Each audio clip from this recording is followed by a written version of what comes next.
I also note we have from Council Member Sales Office, Christopher Leacock. Christopher, thank you very much for joining. Always happy to help out. Thank you. And if there are others from other council member offices on whose names I will confess I don't recognize, forgive me, please feel free to mention in the chat that you are, and we welcome you. Thank you very much for joining. That's Christopher Leacock? Yes. From Council Member Sales's office. Okay. Correct. Yes. Thank you, Carol.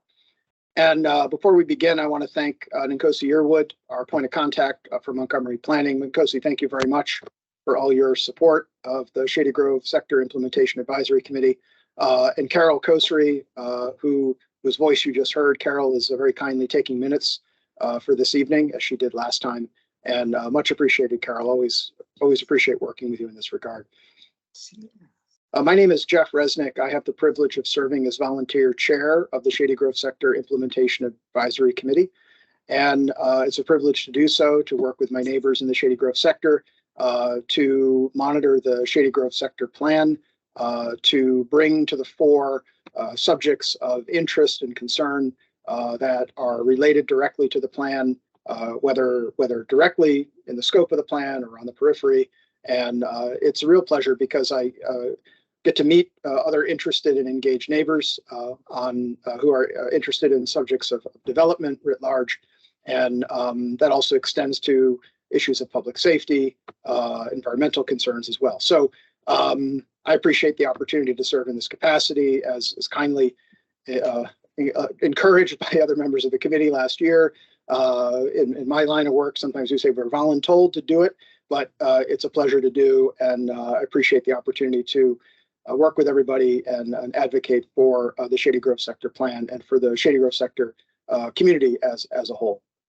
So our agenda this evening, I shared my screen. We have the great privilege of welcoming Councilmember Lutke to our meeting this evening, and I want to offer her my personal thanks for joining us. And I'm a little bit. I had a nice introduction for you, Councilmember Lutke, and I can't seem to find. I have too many windows open. Please forgive me. I'm so sorry.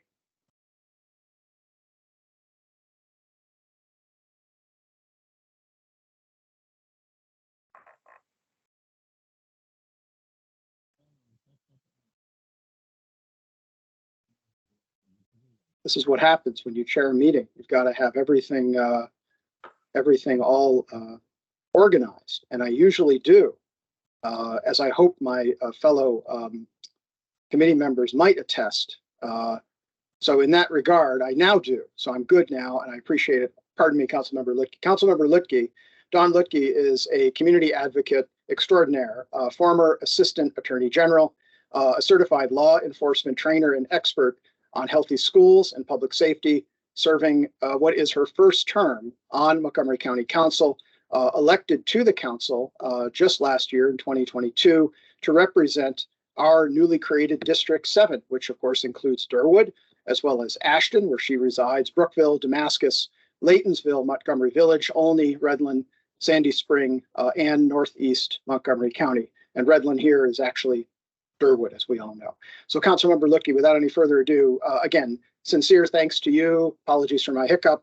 And I'm going to turn things right over to you. And I understand you have a PowerPoint that Aaron will run, but if I could assist in any way, I'm happy to stand by and do so. So thank you very much. Over to you.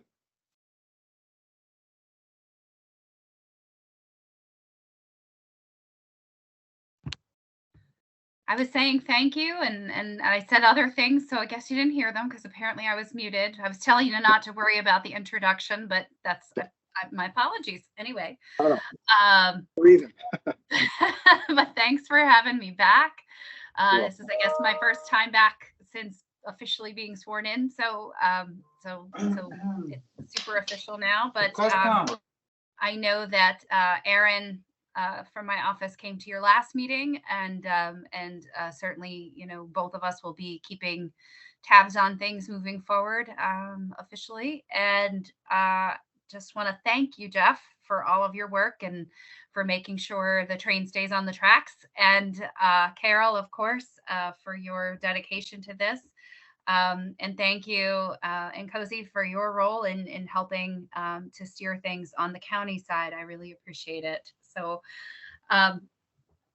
as Jeff mentioned, my district, the newly created District 7, is almost like a V shape, goes up like this. So Shady Grove and Durwood around the metro area is like the point, if you will, at the bottom of it. And then it branches out all the way up to the border with Howard County on the east side, and across up to the border where Howard and Frederick meet Montgomery on the west side.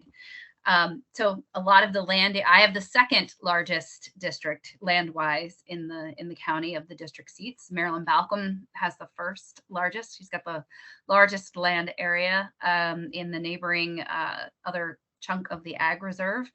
But one of the things that's really truly unique about District 7 is that it has a little bit of everything.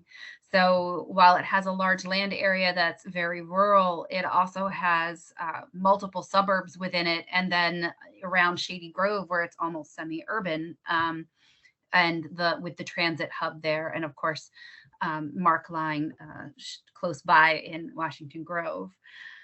I know how challenging this has been, and I know that it's felt exhausting for all of you to try and feel like someone is listening and paying attention to your concerns. And ever since I started running for this position, I've certainly been tuning into that and trying to dive into the history of everything and figuring out where things are now and how we can do better moving forward, specifically knowing that you now have your own council person with a unified district, if you will, for that entire geographic area surrounding Shady Grove, which you didn't have in the past. And so everybody was, very capable in the past of going like this, as opposed to saying, hey, let me be your voice.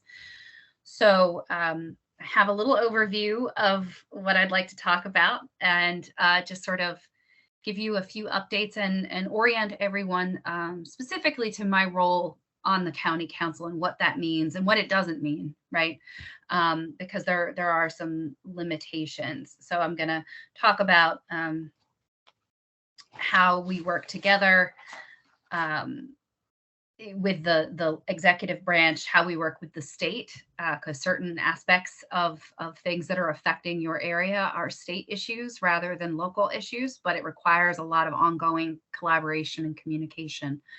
And my goal is the same really as what your advisory committees is, which is to make the area around the metro station what it was envisioned to be with the development of the sector plan and the amendment there too, to make sure that it is walkable, safely walkable. Some of you who were out there with me when I wasn't able to walk, but was partially rolling, that's a hard enough area to navigate with 2 feet, definitely not with 1.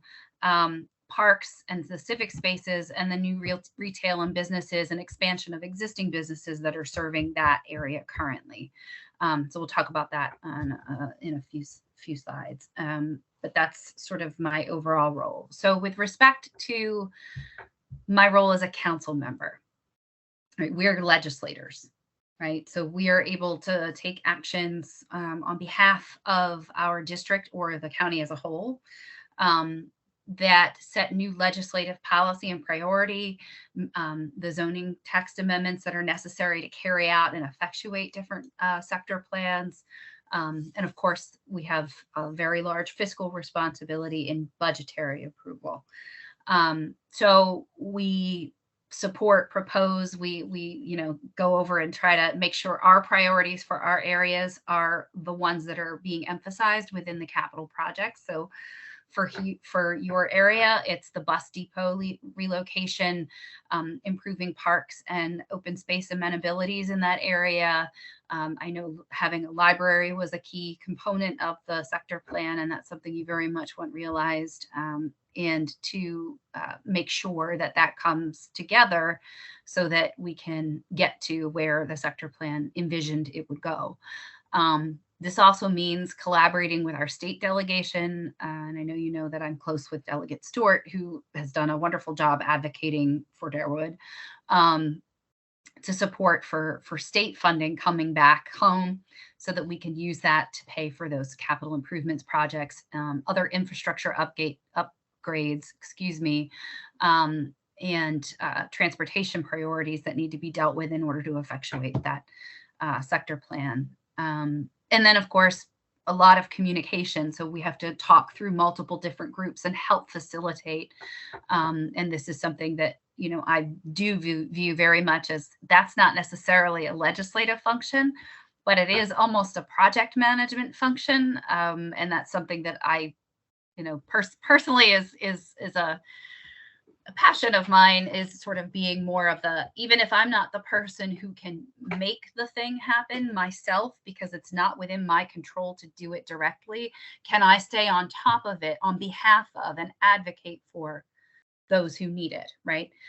Because I am in a position where I can pull those people together and make sure they're in the same room and make sure we're on the same page and keep having those conversations and those check-ins to see where things are, what the new status is.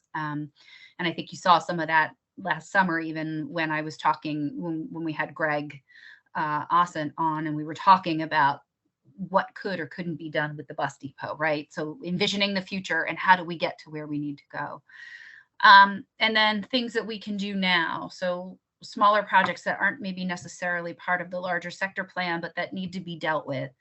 So, for example, there's one particular item that I have always noticed when I'm coming up the road where the retaining wall is. That's a red light. People run that red light a lot. There's a crosswalk there, and I have seen cars run that multiple times myself while being stopped at that light, where cars on the opposite side of me have gone past. So that's something that, you know, I brought to Erin's attention and said, how can we start working on this to figure out a traffic calming measure and a behavioral deterrent to that? Because right now that's something that I've observed with my own eyes. And of course, all of you have raised multiple concerns about different streets in the area where traffic calming measures or behavioral modification measures are necessary in order to improve pedestrian and bicyclist safety in that area. So let's talk about the bus depot. And I know this is the biggest concern on everyone's mind. And, you know, I know this has been dragging on for an incredibly long time. And I know that it is not going to 7 locks, right? And that was a message that became public from the county executive's office at some point in the fall at a public meeting elsewhere, not with your group. And I heard about it on social media, just like you did. And that being said, one of the things that we have to look at as possibly a plus side in all of this is we're not talking about the same school buses anymore. So we're talking about the conversion to the electric fleet, and the electric fleet's needs vastly different than diesel fleet needs. And where we're going and what we're doing with the electric fleet, how that shifts the maintenance posture, how that shifts where they may be stored, and what we can do to make a different plan now. So as opposed to in the past, when they were looking for an identical sized footprint somewhere else in the county, that's not necessarily where we're headed now, right? Because it doesn't need to have the same exact footprint. There are alternatives and there are different needs. And so those are two things that are under study right now, that both the county is doing, and then also there's a group of students who are working on a project related to this to figure out alternatives to moving the entire site or moving it to something that has an identical footprint. So that's something that we have been having meetings about, and we'll continue having those conversations to figure out what we can do. The parking the buses at the schools, which I know is something we talked about last summer when I was on here, when MCPS and DGS were on the call, is something that is in play now, where that's an option, where some of the buses, not all of them can fit at the schools, but some of them can.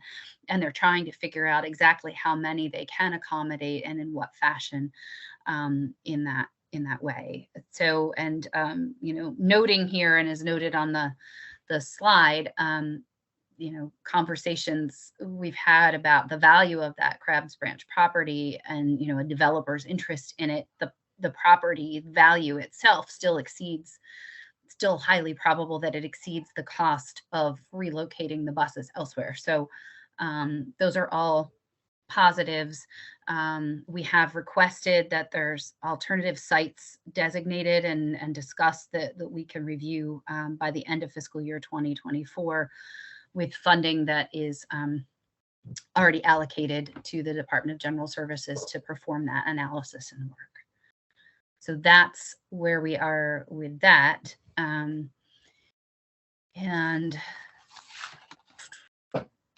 do you have questions? I should have said this at the outset. If you're allowed to ask questions at any time, I don't want you to feel like I'm talking at you. I should be talking with you. Yeah, Councilmember Lutke, this is Jeff. I'll moderate the Q&A. We're happy if you wish to take questions now, we can pause and do that, but I'll look for hands. If anyone has a question for Councilmember Lutke, please raise your hand, or put your question in the chat, just to kind of keep things in an orderly fashion. So I do see a hand. Carol Kosery, go ahead and ask your question. Okay. No, when we're talking about alternative sites, I think top of the list, you've got to tell the Board of Education that they need to put Carver on Rockville Pike on 355 right by Montgomery College back on the list. They basically have about 5 acres of a surface parking lot that is not used at all anymore. My husband will tell you, he's here snickering in the background, that every time we drive down Rockville Pike, I have conniption fits about this 5 acres that's just sitting there on 355 by Montgomery College, right by Manakee, that is owned by the Board of Education. That's not used. And it was proposed as a backup site for some of these buses back in 2016. And of course, the little neighborhood right next to it had conniption fits. And somebody has to put on their big boy pants, I think, and tell the city of Rockville that they have to start being responsible for some of this infrastructure, because a lot of these buses that are sitting at Crabs Branch right at the moment are actually servicing schools that are within the city of Rockville. And when you're talking about putting school buses at the high schools, you're not talking about high schools that are within the city of Rockville, because basically those schools don't have space for doing it. So Rockville's going to have to cough up, I think. And if Durwood is willing to continue to host some of these buses, I think Rockville, the message has to be sent to Rockville that they need to start being responsible for this also. It's just part of living in the county that you have to host necessary infrastructure. And their reaction to the Restoration Center, I thought was utterly embarrassing. Yeah, no, I definitely hear you. And you know, to be clear, I'm a proponent of the Restoration Center. It's greatly needed, and it is, It's great. you know, It's greatly we needed. have to have it, right? Absolutely. I mean, it's a function that should not be sent to the emergency rooms. It Right. needs separate space. Right. And so with respect to the MCPS properties, I know, so Aaron and I just met with David Dice and Greg Austin on last Friday, to sort of get an update before we talk to you all. And, you know, there are multiple MCPS sites that MCPS owns and has control of, and some of those are potential sites for future schools. The question is, how would that work? How many of them are needed? You know, doing an inventory of those. And again, looking at it through a different lens now than what had been looked at back in 2016, when we were talking about a different quantity of vehicles that needed to be stored and different type of vehicles, right? So it is a definite fresh. This is an empty parking lot. I Google Earthed it earlier today. It is a little in excess of 5 acres. It's right off 355, and nobody's using it. Well, I wrote it down. I'm sure Aaron did too. That as one that we can make sure that they know about, that they are focused on, because you're right, the parking lots of the schools that are within Rockville are not the same as, you know, like, let's say, for example, Sherwood High School out near me. Right. So you're right. The layout, and we can't change the layout of the existing parking lots at existing high school buildings. And there are a few middle schools that may have some space to accommodate as well. But largely, when we're talking about buses being at a school, it would be at a high school facility. So, you know, I believe, and Aaron, correct me if I'm remembering this incorrectly, but that that it was about half of the buses, or a little over half, that could be moved to high schools based on what they were looking at. Is that correct?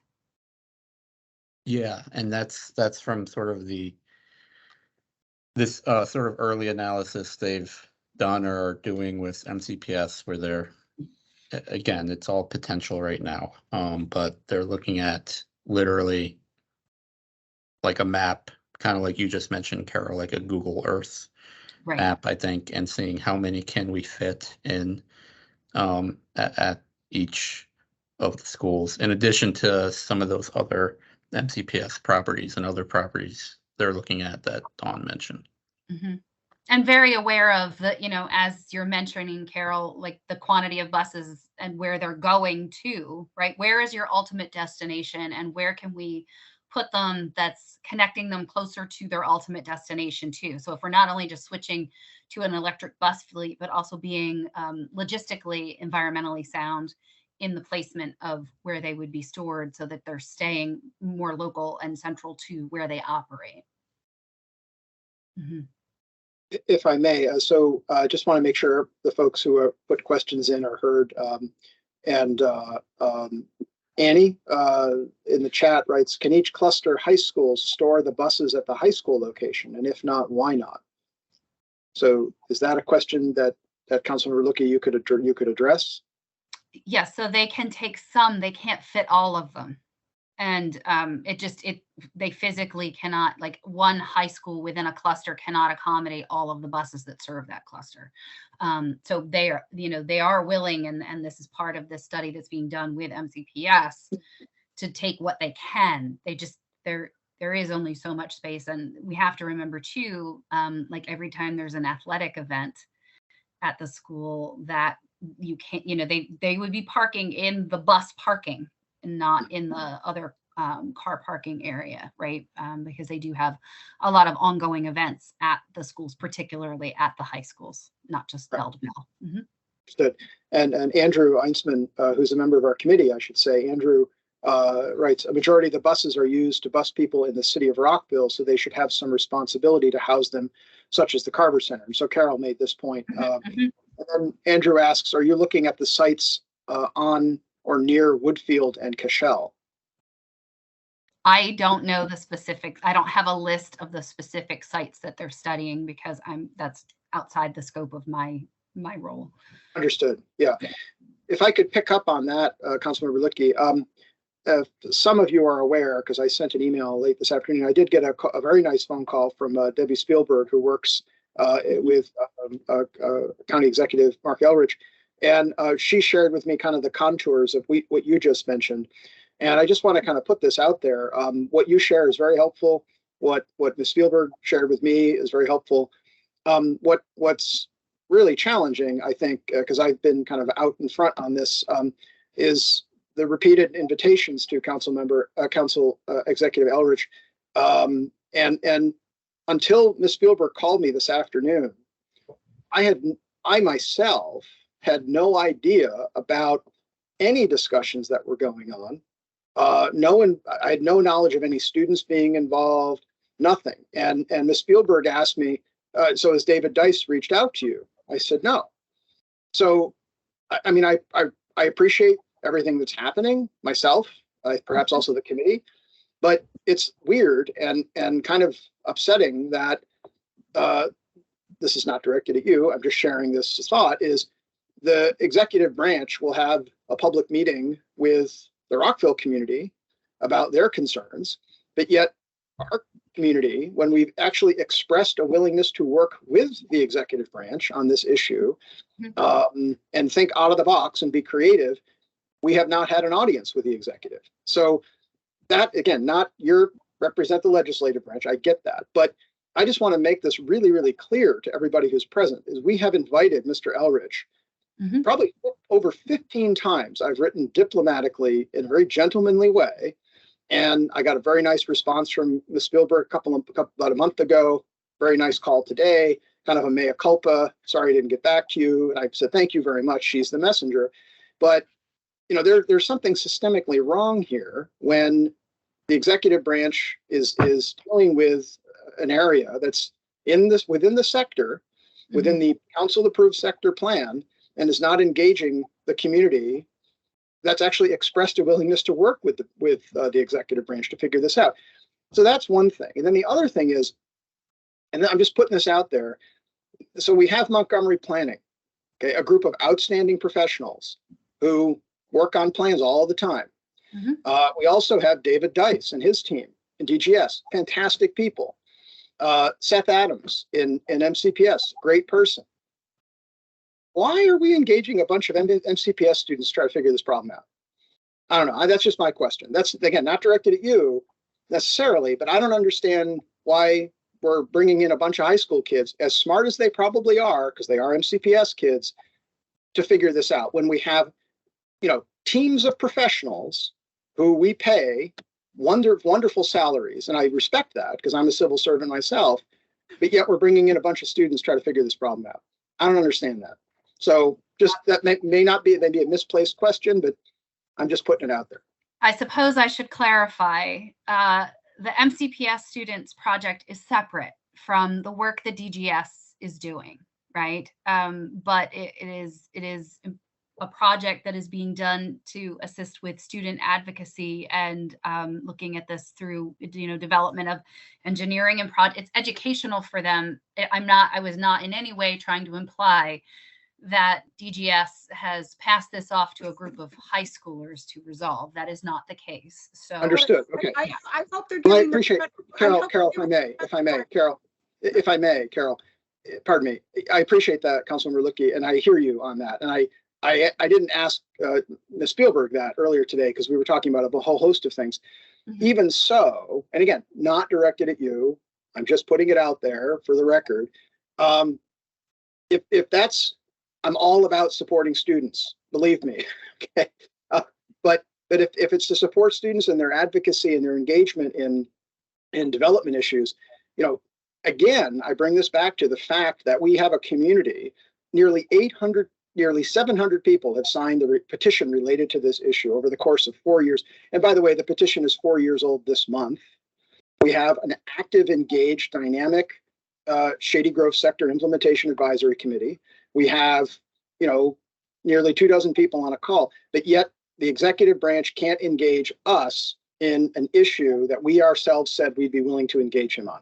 Again, not directed at you, but, you know, I, on behalf of the committee, will continue to warmly invite Mr. Elrich to come and speak with us, or an appropriate surrogate. So, and I appreciate everything you're presenting, but there is a systemic problem here. I feel it's incumbent upon me to raise this.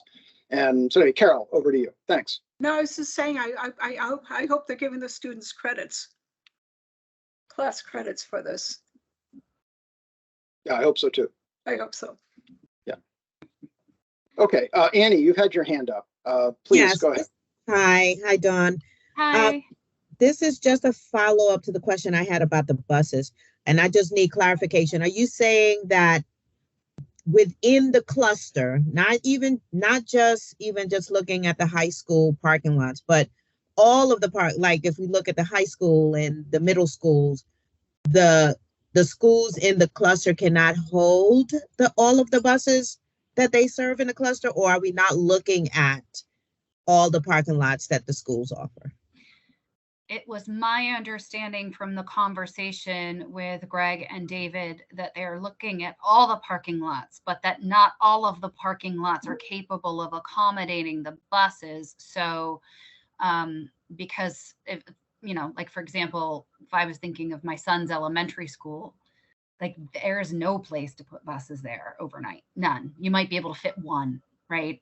They essentially have like a loop that goes in and out, and it's only wide enough for the bus. Right. So, you know, some of the school properties just don't lend themselves to it based on their existing design.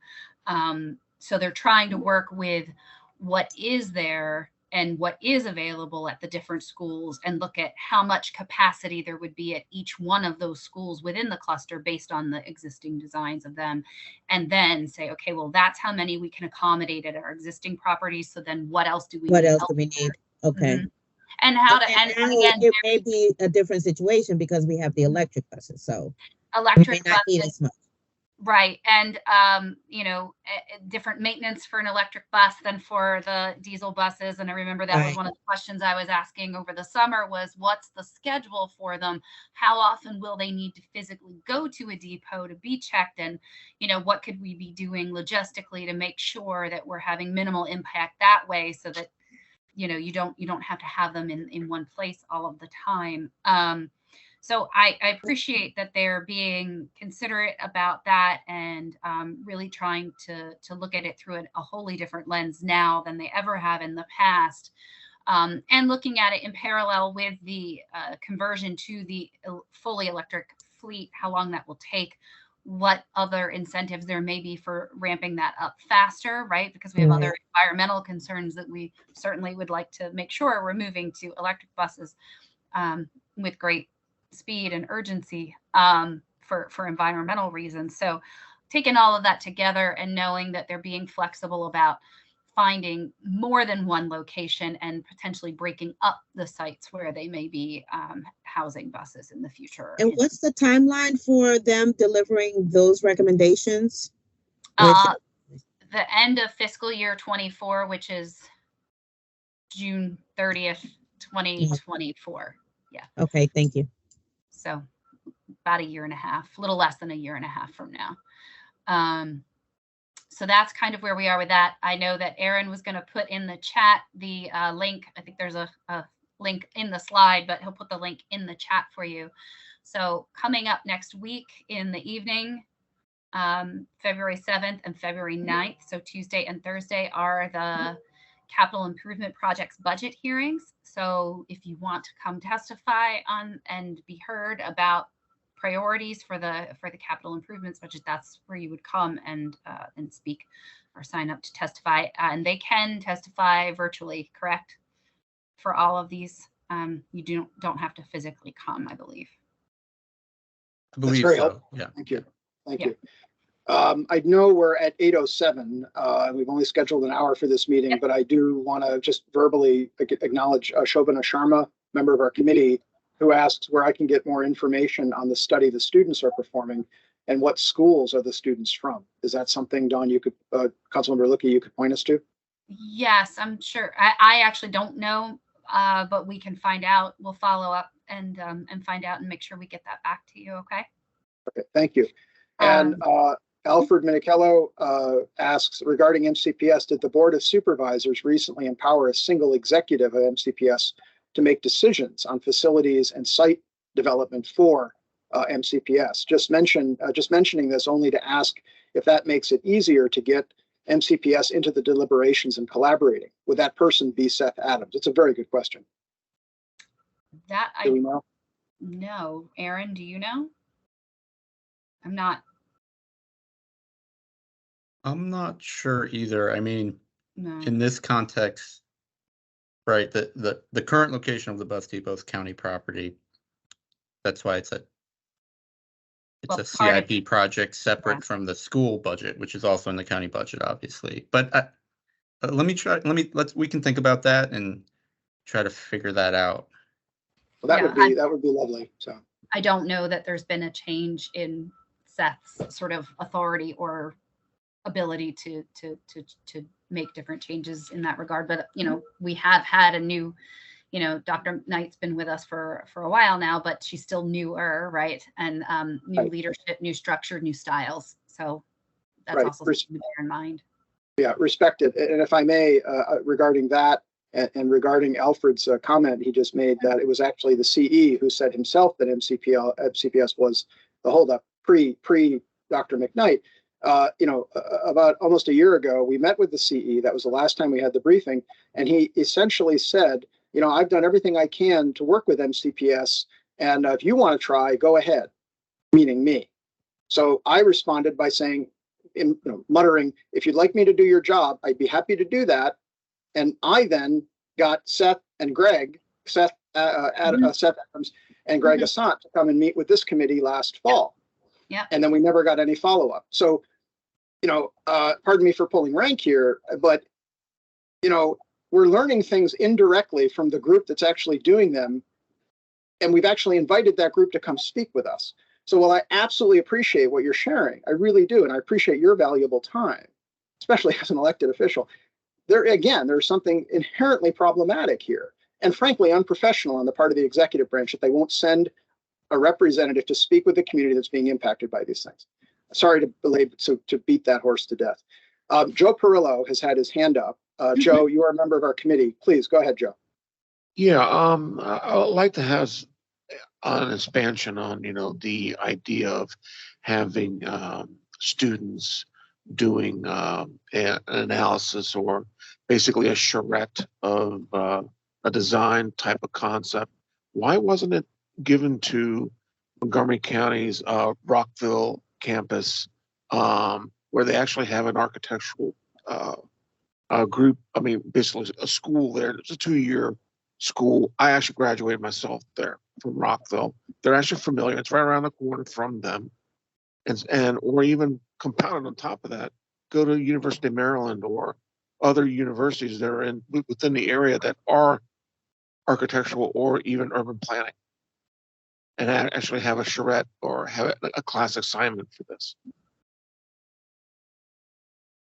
So I'm not the one who authorized that or who suggested it be done. So I hear what you're saying, but we can, as I said before, we'll get you information about what the scope of their work is, and who is doing it. And to answer Carol's question, I think it was, are they getting credit?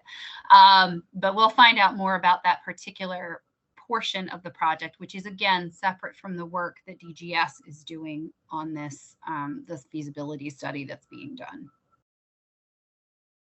Thank you. Thank you very much. Please, why don't we, Councilmember Wilkie, please continue with your presentation. Yep. So just wanted to talk through a few things with the Vision Zero.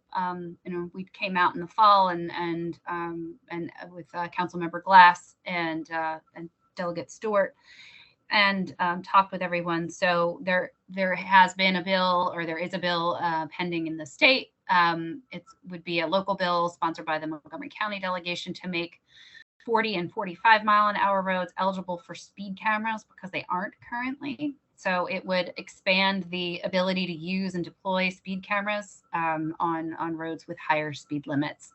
So that was something that the council universally supported, and we look forward to seeing that make its way through the state legislature. We have a request currently for a red light camera for Briardale Road and Shady Grove Road. I know we've spoken about the speed hump and traffic calming. There is a revised speed hump regulation that to be submitted. And then in terms of, I don't have to explain this to you. You know the process for how you have to go about getting approval for the speed humps. And as Jeff knows, I recently went through this myself in my own neighborhood. And I can say with great pride, Tucker Lane now has 5 speed humps. They've been installed, and I've never been so happy to drive over speed humps in my life. So very thankful for them. And that was something that, again, we did locally, where we had to go door to door and get people to sign the forms and review the engineering plan and explain, and you get a yay or a nay vote, and it applies to a certain group of homes that need them. And you go ahead and do that yourself. So all you basically need is, if you have a traffic advisory committee or something like that, and you can create one, then you can go ahead and get that done. The Vision Zero Crabs Branch issue that we were talking about that day when we were all out there, incredibly important. And so we know that there was a student who was hit on the way to school in the crosswalk. We asked right away through the County Department of Transportation's Engineering Division about an evaluation of how to make that particular crossing safer, whether it's a pedestrian activated traffic signal, concrete islands to slow drivers down, blinking yellow lights, more signage, what would be most appropriate there to assist, particularly since that's an area where students would be traveling, our children could be traveling. That area has already been approved for speed cameras, and they're going to place the speed camera back in that location. So that was after outreach to the Police Automated Traffic Enforcement Unit. So look for that. Stay tuned. That will be returning. And then on the next slide, it's my contact information. Oh, that's right. There's a slide that's not here. Sorry. So you're going to pretend you're seeing some things that aren't there right now, but there was more information. So here, I'll just give it to you. On Crabs Branch, north of Shady Grove Road, we're keeping an eye on a study that the county's been doing for a bike or a multi-use path to connect the end of Crabs Branch Way near the Salt Depot over to Brown Street. So we're checking on that. And I know that was something that was talked about on that walking tour. I did not get to actually meander on the walking tour because I wasn't mobile, but Aaron did stay for that. And that was something that was heard and voiced of interest during that tour. And I know that Washington Grove is also interested in making sure that connection is made. So we'll try to figure out, keep an eye on the study's release so that then we can start advocating for making sure we can try to get that done. Whether it's a state funding, county funding combination, which is the highest probability, right? And then a timing issue for that. So there is my contact information, and Aaron is certainly more than capable of helping with anything at any time. And he's a wonderful part of our team. We do have a little email newsletter. And I want to make sure you all know too, that for the newsletters, I've been trying to make sure that like different community groups, if they're having events or if they want to give a shout out to a volunteer within their organization, that's something I want to put in the newsletter. Because I want to be able to highlight things that are happening in our different communities that are of interest to the community members. It's not necessarily about me. It's about all of you and what you're doing and the good things that are happening out there in the community or events that are coming up that you want to make sure maybe larger members of the county, broader outside your local area know about, so that they come and visit your area and come and see what's going on or what's happening. So if there's anything else, I'm happy to answer. Yep. Thank you, Councilmember Licky, very, very much. This is much appreciated, and thank you for hearing our questions, including my own. Joe Perillo, you got your hand up. Go right ahead. Yes, there's a thing that's been going on for quite a few years now. It's called the VEEP. It's the emission station that's right on the Redland Road. And right now, if you go out there on a Saturday or even Friday, and you'll actually see the line that goes from the Veep all the way out onto Redland Road, and people queuing in, and it's just causing a whole sorts of havoc in the community of Old Durwood and also the townhouses there. But it's also having problems with Redland Road because people are stopping and trying to dodge these people on queue, and just the total mess. I just want to put that on the table. That's something needs to be done there. And they closed down the air park, but they, instead of placing it somewhere else, they said, well, let's leave the one that's in a residential area. That's fine. That's what's happened. And it's just ongoing, and it's just a mess. Because when you're on Chieftain is the actual road, you have everybody queuing in, and it's only a 2-lane road, and queuing in, and people want to get to their houses and they can't. Right, and they can't. Yeah. Actually, we had just gotten a complaint about this at our office, so this is something that we're already working on, and we've been in touch with the MVA about. So I'm guessing it was someone else other than you who sent the complaint or called the office to get that fixed. But well, it's a bunch of us. I mean, just like what happened 3 weeks ago. My mom, she lives in that area also. She lives in the same neighborhood, and she needed an ambulance, and they couldn't get to her house. I mean, physically couldn't get there because everybody was on queue. Yeah. I mean, talk about dangerous. Yeah, that's definitely a public safety concern, because if you can't get emergency vehicles through, and there's nowhere for those vehicles that are queued up to move to, and nowhere for the other cars trying to travel in the travel lane to go to, you can't get anyone through. So and they're actually going down the wrong side of the road. They're going on the left side, like if you're from Britain, and you're going down the wrong side of the road because you're tired of being in queue. Right. So they're going head on to the other line of traffic. Gotcha. Yeah. Okay. All right. Well, we will update you with what goes on there with our conversations with the MVA. So thank you. Thank you. Thank you very much, Joe. Before we go to Benny, who's our next neighbor with his hand up, I just want to say at least one person is having trouble accessing the chat and seeing the list of people. And if anyone on the call is not able to see the chat, raise your hand or go like this so that I know that you have a question. I mean this very sincerely, because there's obviously a technology issue with at least one person on the call. So I don't want to go more detail on that, but if anyone's having any problems and they want to speak or ask a question, raise your hand or email me, and I will ask your question for you so that everyone has an opportunity. Okay? All right. So Benny Garcia, resident of the West Side.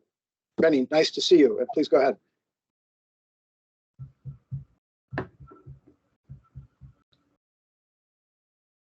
Benny, you might be on mute. Can you hear me now? Yes, absolutely. Okay. Loud and yes. Clear. Once again, this is Benny Garcia. I'm the first homeowner of this community. So I moved in, May 26th of 2016. And I just want to re-emphasize some of Jeff's points.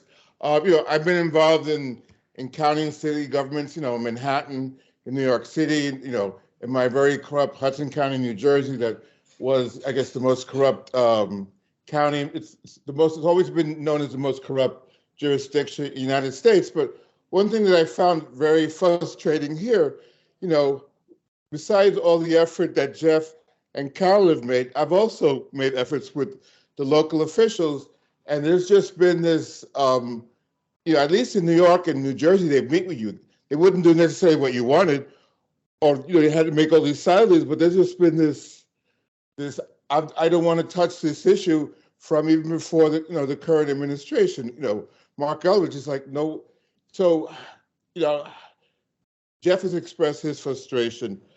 Carol's expressed her frustration. The folks who have come, moved in after her expressed it. But this is this hot potato that nobody wants to touch. And even when efforts were made and they fell through, nobody wants to talk. Once again, as Jeff said, to the community. So we're the ones that are being affected. They're building new apartment buildings. They built. We've expanded the number of townhomes and condominiums. And as Jeff said, we're the few, I'm sure maybe the population will build up to 7,000 eventually. But nobody wants to talk to us or let us know what's going on. Like I said, we were part of the plan, the original plan on what we want to do. But since, the deal fell through with the, I guess two county administrators before, nobody wants to talk to us. And I've tried also, I've made phone calls, I've written letters, and this is ridiculous. Like I said, people can criticize, Hudson County, New Jersey, but at least you can meet with the officials and talk to them. They may not do what you want, but this is, we don't want to talk to you, or we'll let the public school system talk to you, but nobody else. So one thing that I would ask, we've been asking this for a while, but as Jeff said, please meet with us. Sorry we voted for you guys. Please meet with us. And I'll stop there. Well, thank you. I'm from the other side of Jersey, so I was from South Jersey. Gloucester County technically, although right by the edge with Gloucester and Camden County. So,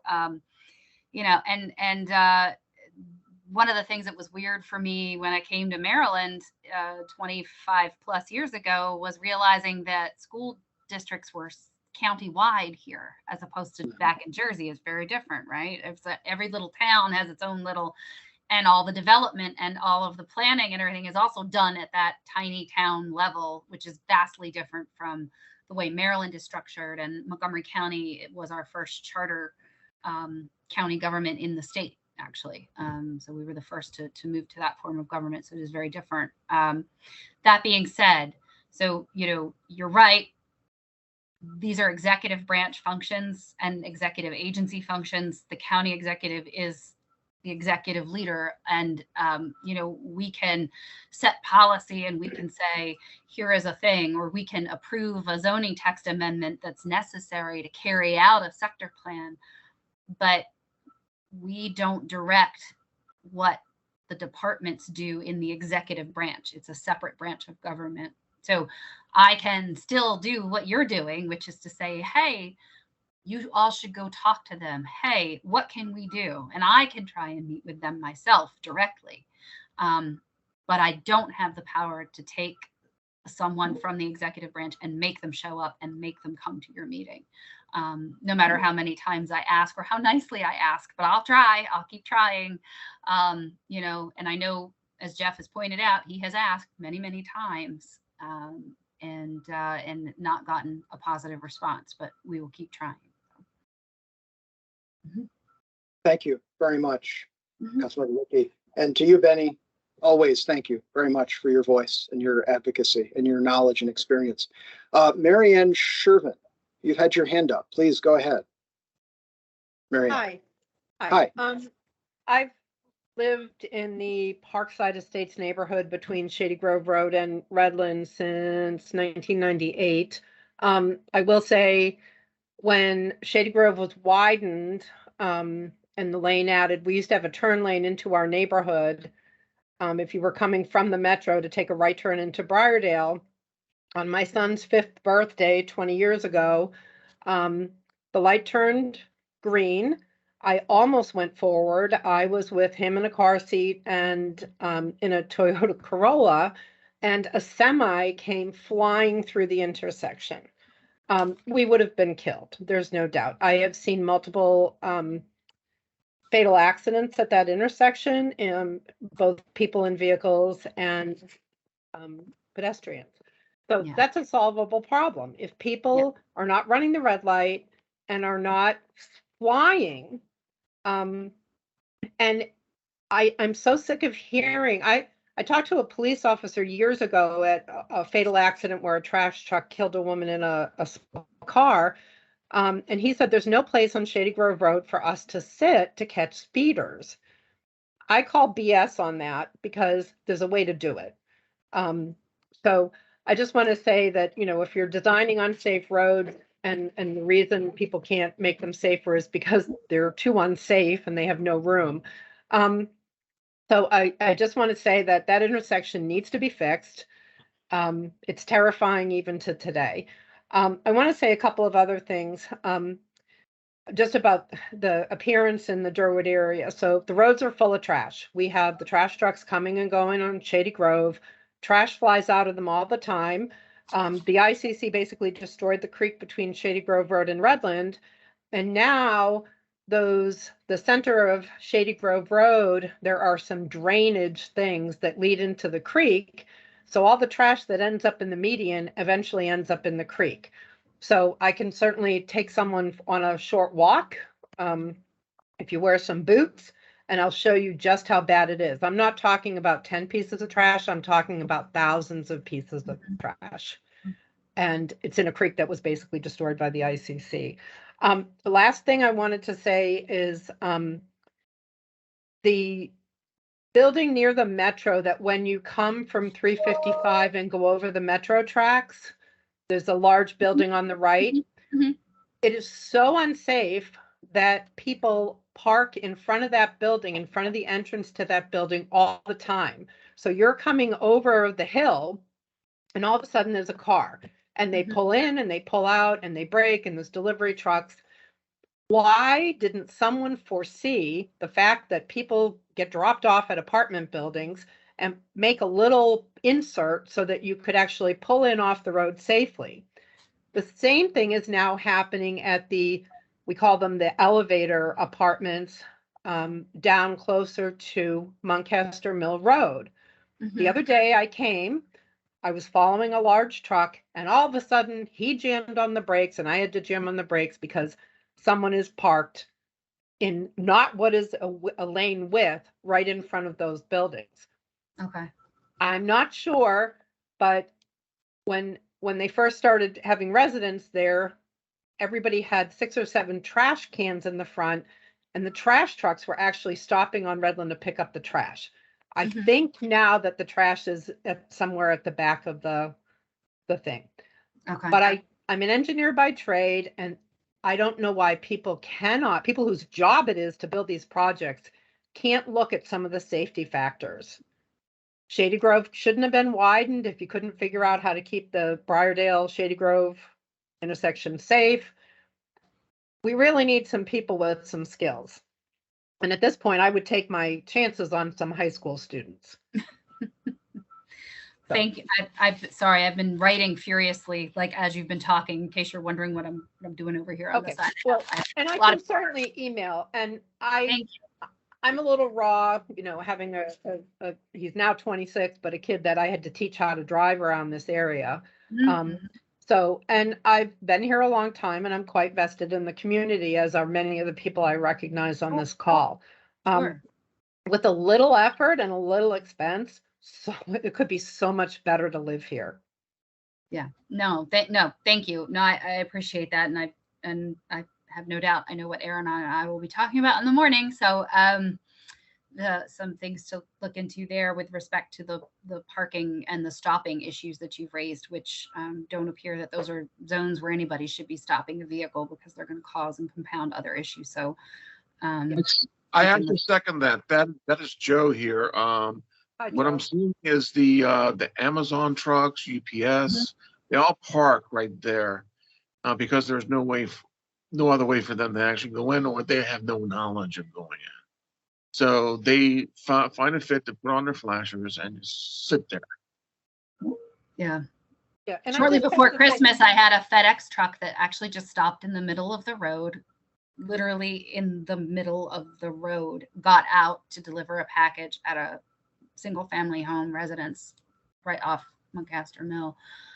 And I thinking this, you couldn't turn into the driveway. I did not understand that that was even allowable in any way, shape, or form. But that they had done that. So yeah. Thank you. I'm sorry. Okay. So we're Marianne, thank you very much. And Joseph guessed, which may be Joseph Perillo, I'm not sure. Joseph, please go ahead. So I'm Joe, or Joseph Parenville. I'm a long-time resident, Durwood. Give you a little geographical where I am. My backyard is Mid-County Highway.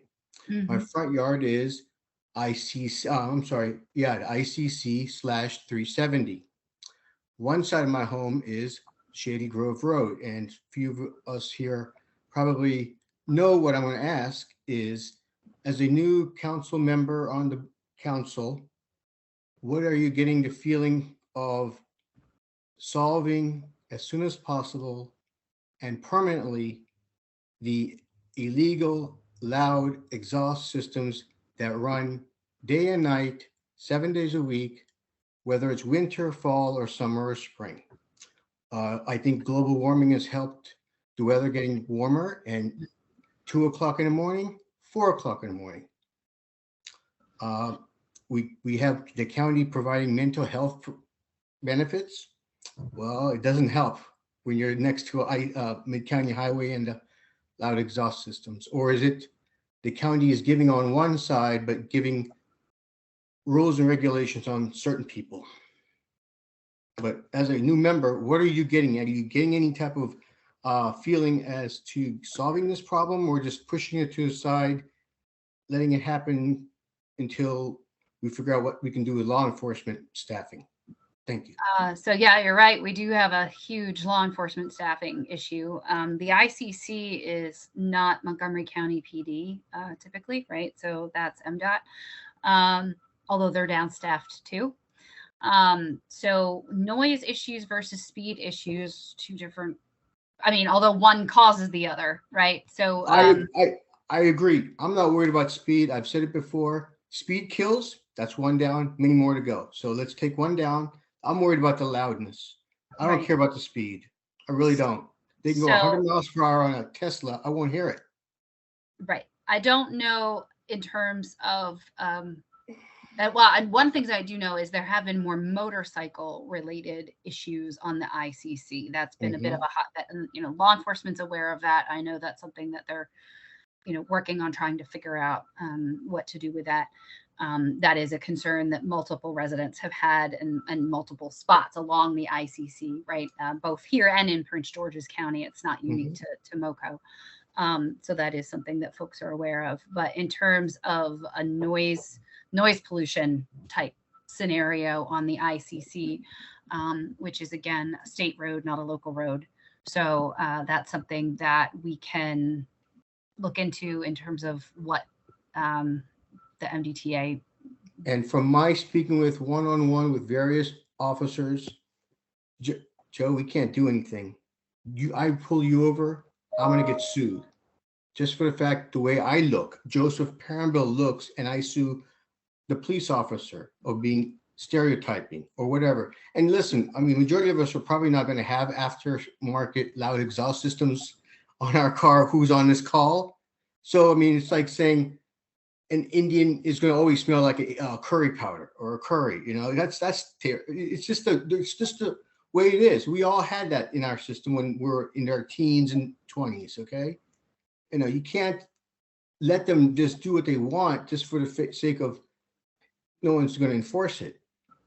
Right. You follow what I'm saying? I totally hear what you're saying. Again, it goes back to different people have different rules. I can't speak for what an individual officer would have ever have told you, right? That's outside my purview. And, I can speak to law enforcement more broadly. As Jeff noted in the beginning, I trained police officers. I'm still certified to train police officers. There's a lot of There's a lot of what I would call whisper down the lane that happens where somebody hears that something is a certain way within the community, and then they go, oh, wait, my buddy Joe told me, right? One officer tells the other officer, and then they've decided that that's the way it is, and that's the gospel truth, and that bears no resemblance to what the law actually said or required or what the change was. So there is a lot of anxiety, I would say, within the law enforcement community about the changes that occurred, or in particular with the new change in the use of force law that Maryland put into effect. I can tell you that the Maryland Police Standards Training Commission had told the approximately 160 different law enforcement agencies within the state that they were going to develop a standardized training on use of force. And folks were waiting and waiting and waiting. And then come May of 2022, they didn't have one, and then told them they didn't have one. So the departments were out making up their own to do and get it done so that they could get people trained by the July 1st deadline. Right. That's not acceptable in any way, shape, or form. And I was teaching a class myself on June 30th. I was teaching, it was about school law. It was for school resource officers in a different part of the state, but it had officers from multiple counties who were there. And one of them from the Eastern Shore came up to me because I did cover use of force in about a 15-minute block. It was just a highlights, right? It wasn't meant to be the full training on it. It was just like here's a reminder, guys. And he said, you just taught me more about that and explained it to me more than my department did. And this law goes into effect tonight. They gave me a PDF handout and told me to read it. And I had no one to ask questions to, and I've had no one to talk to ask these questions to. Imagine you're saying to somebody, you have to go do this job. Here's your 1 page of instructions. Good luck to you, right? But you're also being told, and if you mess it up, you could go to jail. That's what they were left with. So I don't think that that was ideal in any way, shape, or form, but it can explain to you a little bit of why people might be acting apprehensively in a way that isn't what we would expect. And I'm certainly committed to correcting that in any way that I can contribute to in the work that I can do. Again, recognizing and respecting there are limits to what a legislator in a county government can do. Well, I guess my basic question, have you heard or are you hearing anything that the county council is planning on doing anything upcoming in the future, near future? On a noise pollution issue? Right, that is correct. No, I have not. I have not. And, one of the issues is we can write a law that says you can't do X, Y, or Z, but if there's not a mechanism to enforce it, it's not worth the paper it's written on. So unless we know what the enforcement mechanism would be, we have to have that piece of it paired with what would be prohibited and the way to enforce it. So, and the way all the officers are leaving the state, the county, the profession, we're going to be stuck with nothing, the enforcement. Well, even just technologically, how do you measure the sound and who determines it and by what device, right? Okay. If you're able to, not to go on a different tangent, but let's talk about cannabis. And if someone's trying to determine if someone is impaired because of cannabis consumption, it's not the same and cannot be measured in the same way that alcohol can with a breathalyzer test, right? So they have to figure out the mechanism by which you would tell that, other than the objective, or the subjective, more subjective tests of impairment, like the visual field tests and things like that. I would think there's some type of decibel meter similar to the measurement device used to test tinting on windows. So, similar to that. But sound is a passing thing, whereas a vehicle, if you're testing. Well, if you pull someone over and you have them leave the engine on, and there's a decibel meter recording what's coming out of the car engine or exhaust. But okay, that's fine. Thank you. Yep. Joseph, thank you very much. Councilmember Lutke, thank you very much for your presentation this evening. And again, to your colleague, Chief of Staff, Aaron Kraut. It is 8:42. We are over our allotted hour. So both of you are very welcome to remain or leave, whatever you wish to do. I just want to move to just the next part. We're going to do this quickly. The next part of our agenda simply to hear any development updates from Nkosi Yearwood, our point of contact at Montgomery Planning. And Nkosi, over to you if there's anything substantial you wish to share with the committee and everyone present. Sure. I'll just note that building, building or block D is part of the Shady Grove West Side development. Should be completed later this month or early March. Over 200 multifamily units there.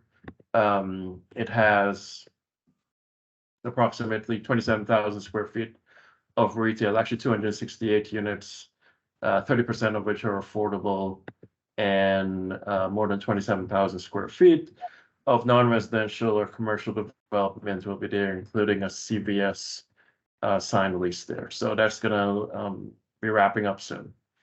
So that's the only new, obviously the only new project is under construction within the planned area. And I think I sent out to the committee earlier this last month the county executive's CIP, which council member Luki spoke about regarding the bus project, but also some other things that are happening in a greater vicinity, including the fire station, Montgomery Village area, as well as the high school at downtown Crown.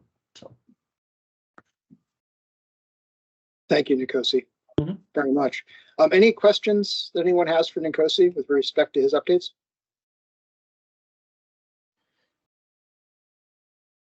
Shobana, please go ahead. Oh, Hi, good evening. Oh, Shobana, sorry, go ahead, and then we'll go with Carol. Okay, thank you. Saw your hand. Oh, no problem. Very quickly, Nkosi, any updates on the Shady Grove Crabs Branch corner? As far as any development there from the our developers? No updates on that particular corner now. Okay, all right. Thank you so much. Sure. And just a quick question, Nkosi, about, when the CVS is planning on moving in, because there's actually not even any signage or anything yet. It probably is going to be the first quarter or into the second quarter of this year, given the timing on the multifamily completion. Yeah, I think it's going to be longer than that because it doesn't even look like they've started doing any build out or anything for it. Last time I was driving through. So I guess we'll just wait for the sign.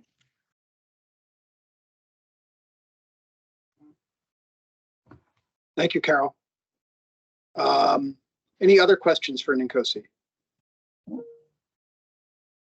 I have one, if I may.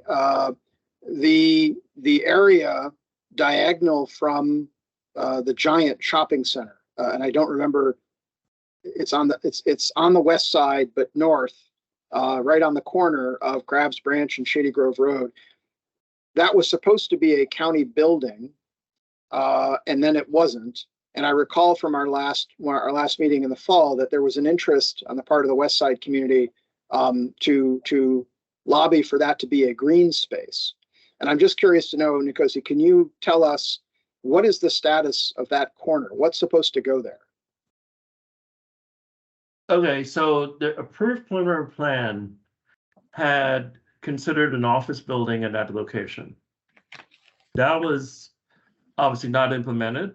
And essentially the county, so that's one. Two, the land is still owned by the county. And the overall preliminary plan had considered, as I noted, the potential of an office building there. We've had no official resubmissions that deal with that particular area. So until we get something, I'll be overextending my skis, to use that analogy, regarding what could happen there. So until Montgomery County, DGS, and the development partners come forward, then we'll get a better sense. I should say finally that EYA for several years have looked at a potential, at one time, a grocer at that location. That turned out to be not feasible for several reasons. I believe that was shared with the committee maybe a year, maybe two or so ago. So that's the long and short of it in terms of it's what I could share, what I know. I see. Okay. Thank you. Any other questions for Nkosi with respect to his updates?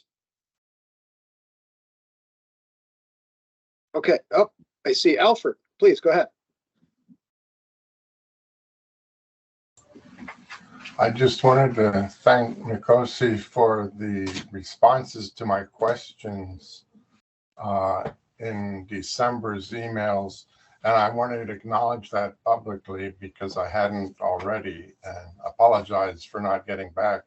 But it ties into one of my questions in the chat about the ownership of this advisory committee by the executive branch and by the legislative branch. As I read the documents on the website, the sector plan was approved by the county council, and that reestablished or continued the existence of the advisory committee.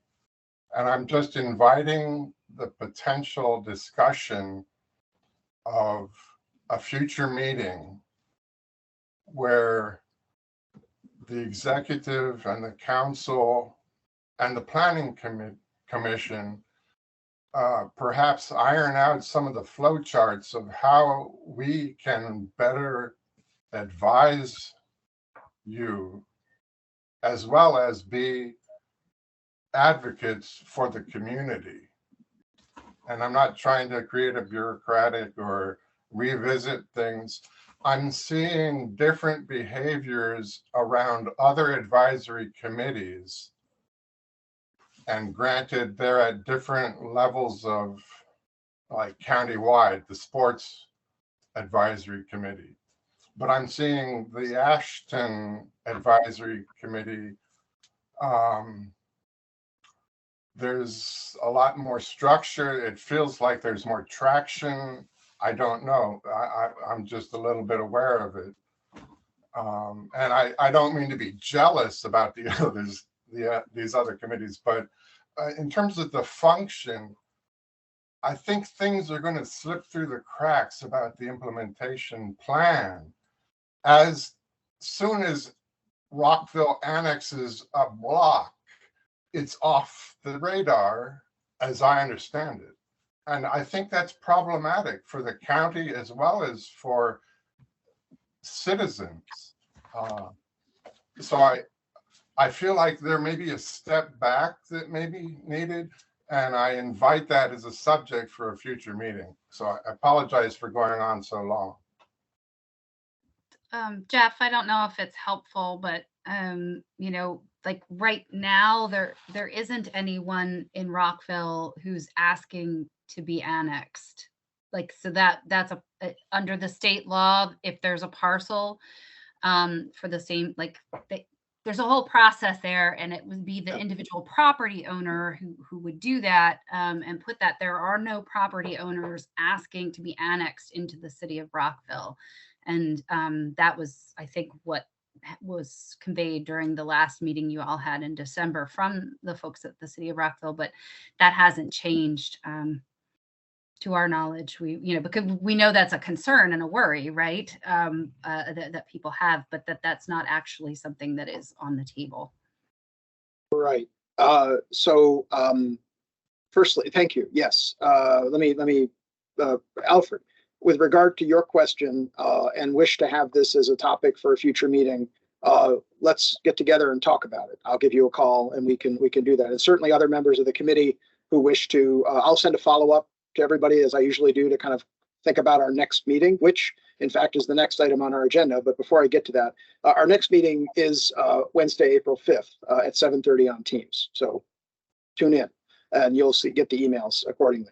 The proceedings of this meeting will be posted on the Montgomery Planning site dedicated to the Shady Grove Sector Plan, along with the minutes, again, with thanks to Carol.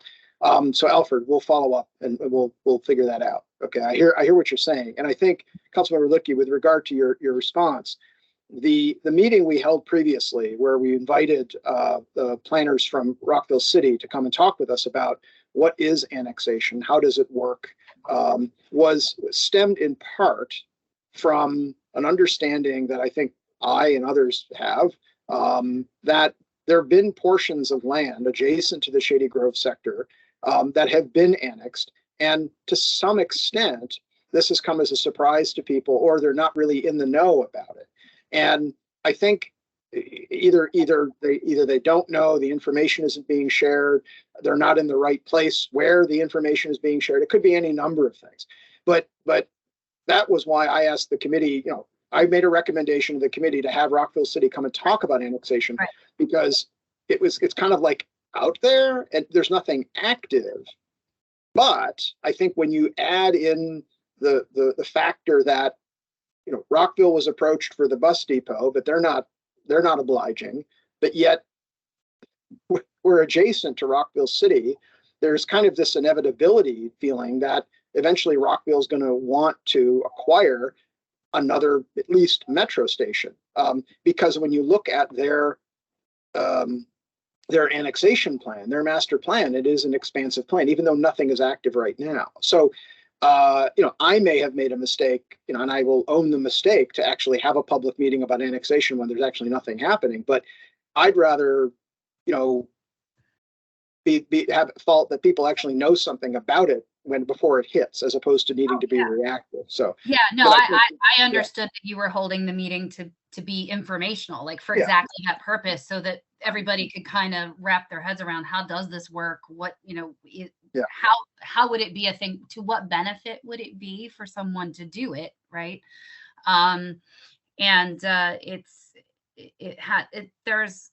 There's a quirky state law. So if the parcel of land is zoned identical under county code, under the county law versus Rockville City, and the property owner, like the same use and density, the county council doesn't have the authority to block that if the property owner wants to be annexed by the city of Rockville, but it's apples to apples on use and density.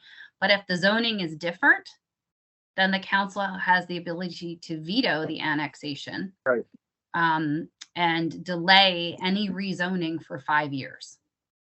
So that's sort of the undercurrent underneath that trigger, if you will, right, as to whether it would or wouldn't happen and how it could happen and to whose benefit it might be. And so hopefully maybe that helps understand whether it's how big of a concern it is, or what it may even look like should somebody be talking about doing that. But it's individual owners of parcels. Right. No, noted. I think it was also influenced by the fact that Durwood has been, notoriously, evidently kind of on the receiving end of things, or lack of attention, the way you kindly pointed out at the beginning of your presentation. So the more proactive we could be, perhaps the better for our community. I'm remiss. I see two questions in the chat for Ninkosi. Please forgive me. Maria Danielson asks, will there be development for the empty hill across the new apartment building? Ninkosi, this is a question for you. Maria, I do apologize. Forgive me. Empty hill across the new apartment building. I'm assuming that's Shady Grove Station East Side or Jeremiah Park. It's entitled for up to 700 units and 8.1 acre park school site, but that's based on the bus depot relocation. So yes, there's potential development there, but obviously, as we've discussed with Councilmember Licky tonight, is that the school buses are the impediment in the way for development across the street. Thank you. Sorry, I just want to clarify my question. I was talking about the empty hill across the Daily apartments and the new apartment building. Oh, you mean on the west side? Okay. Right.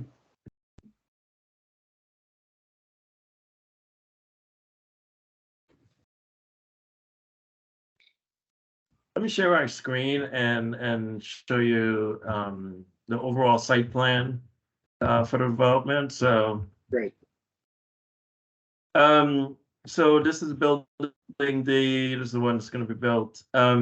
So overall, in the future, you'll have everything here that will be built out. This is the parcel that was the question that was asked earlier about. So anything that is currently not inclusive of this corner property or area will be built out with townhouses or 2/2s or some combination thereof. This area here, building B, will have a building sometime in the future, probably next year or two. Will be delivered by the county and EYA or someone else.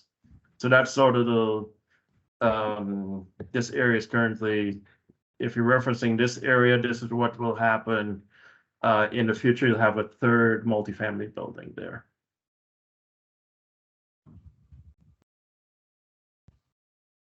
Maria, was that helpful? Yes, thank you. You're welcome. Okay. Thank you for your question.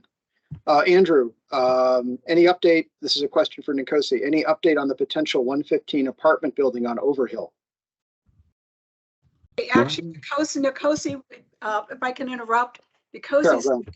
Nkosi has no idea about this because it's not his. It's up county. It's an Upper Rock Creek. Yes, an Upper Rock Creek. It's an Upper Rock And Creek. yes, it's an It's an Upper Rock Creek. That's all I know. It's an Upper Rock Creek. So that's right. My colleagues who cover that area. They could chime in more. So.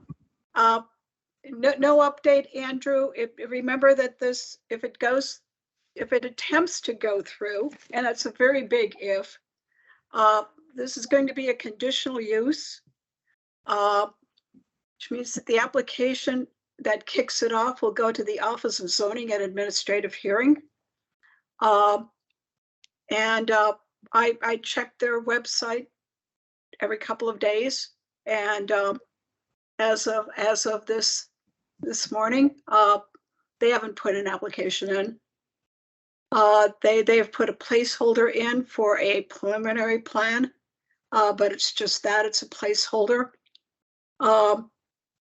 And it's got a number of issues. And we'll just have to see. Thank you, Carol. Okay, that's helpful. I understand now what you're talking about. Yeah. Myself, yeah. Okay, we're at 9 o'clock and I want to respect everyone's time. This has been an outstanding meeting with thanks to everyone for their participation. Councilmember Luckey, thank you again very much for your valuable time. Thank you for your representation of our community and everyone else who you represent, as well you, Aaron Prout, for your public service from one public servant to another. Thank you both very, very much. And I want to thank everybody. Nkosi, thank you for your being a point of contact for us at Montgomery Planning, and to everyone for their time this evening. Our next meeting again is Wednesday, April 5th, 7:30 on Teams. If you wish to receive an email from me, my email is in the chat.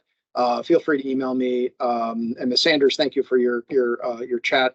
Look forward to being in touch with you. Thank you again, everyone. Have a wonderful evening. Stay healthy. And Councilmember Luckey, thank you again for your time this evening. Have a good evening. Thank you. Bye, everybody. See you in April.